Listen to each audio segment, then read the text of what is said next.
बघा दारूमुळं मुली सुद्धा भेटणार आणि जमल्याली सोयरीक मोडायली.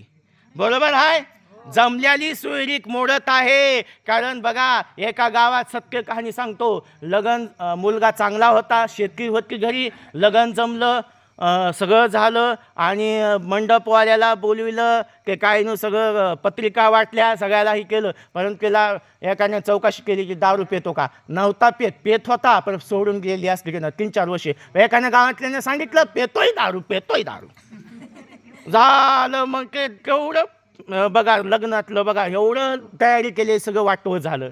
अशी परिस्थिती आहे. म्हणून मला सांगायचंय, कारण बघा आज मुलीचं चालन, पण मुलांचं एवढं जगणं अवघड झालंय मुलाचं. कारण पहिलं म्हणत होते मुलीचं काचचं भांडं, पण आता मुलाचं झालंय काचचं भांडं. बरोबर आहे का नाही?